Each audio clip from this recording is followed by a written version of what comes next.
Hayyan ashama harka fuune akkam nagaa jirtu warroonni maatiiwwanii fi hordoftoota miidiyaa jala dhugaa taatan har'a barnoota baay'ee barbaachisaa akkaan jalatamaa ta'e tokko isin barsiisuudhaaf qabadhee dhiyaadhetan jira jechuudha.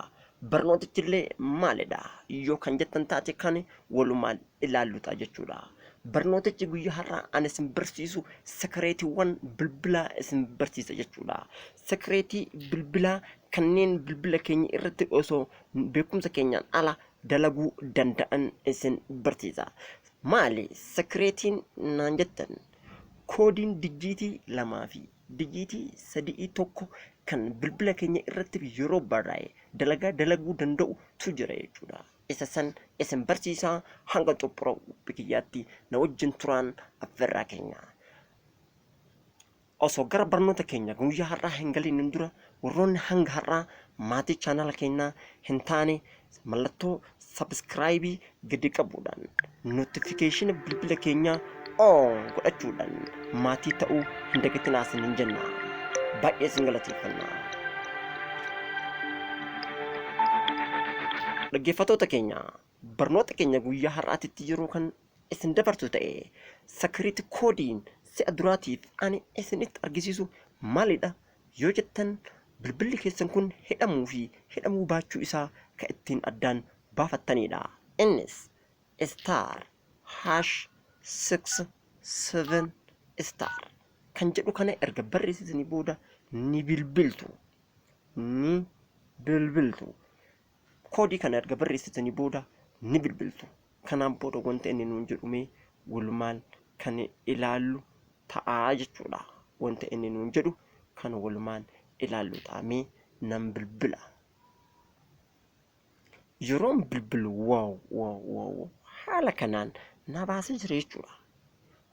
Haala kanaan na baasetiin jira jechuudha.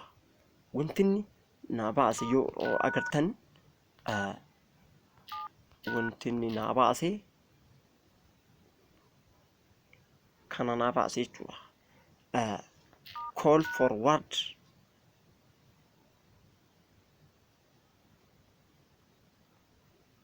call is not forwarded. Okay, oh my god, or starts yes.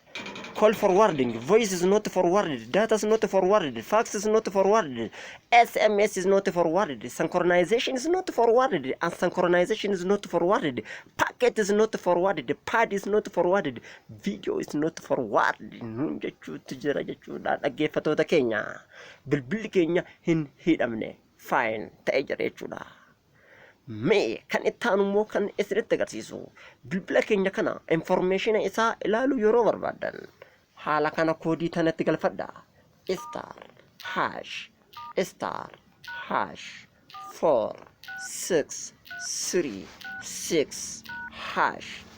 *#46366# yeroo galchitan maaltu dhufa walumaan ilaalu. Wow.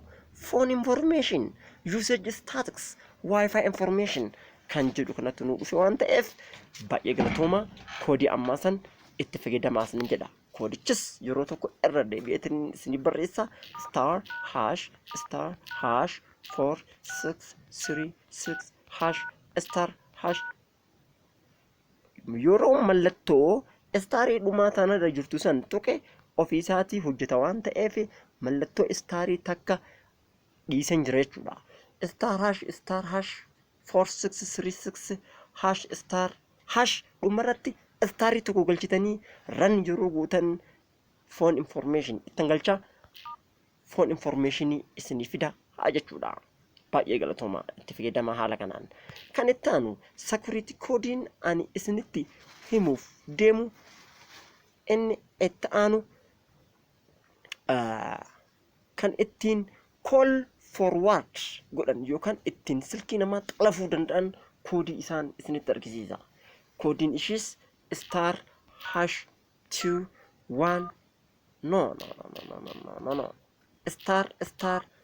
**21 bilbila keessan kan irratti xalafuu heddessan iddoo kanatti galchitu ankiyyan galcha kan irratti xalafuu bilbila kanan xalafuudha.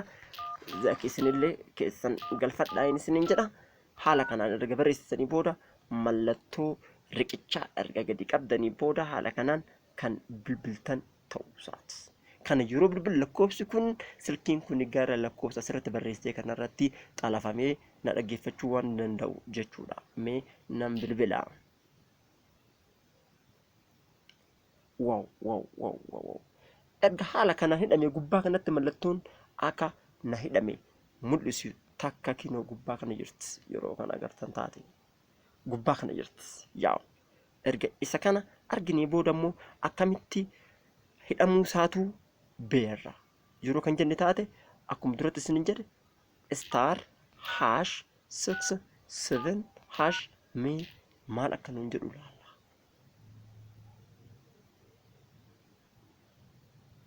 Okay. #*21dhaan haa ilaalu. Kino call forwarding gara lakkoofsa kanaatitti si hidhamee jira naan jedhe. Kanaafuu maalan godhare ofirraa hiikuun qabaadha. Akkamitti kallattii masakariitti koodiitiin ofirraa hiikna. Forwarding barbaade beekallee haa ta'u wallaalaa namas haa ta'u seexan yeroo hiite koodii amma sirriitti agarsiisu kanaan hiikuu dandeessu. Innis koodichis *002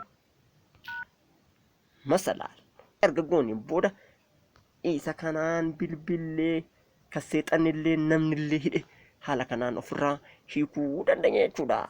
Mee namni kanan bilbilaa hordoftoota kiyyaa haala kanaan ofirraa hiikuu dandeetan jira. Call forwarding irree shuuraa was successful jedha. Irrees narraa ta'ee jira. Baay'ee galatoomaa hordofuu keessaniif isin jedha. Dhaggeeffattoota keenya wantoota viidiyoo yeroo biroo isin hojjedhee akka dhiyaatu barbaadan koomentii jalatti naa barreessaa. Gaaffii fi yaada yeroo qabaattan isis koomentii jalatti naaf kenna. Hanga yeroo biroo barnoota birootiin wal agarrutti nagaatti naaf turaa isin jedha. Bye bye.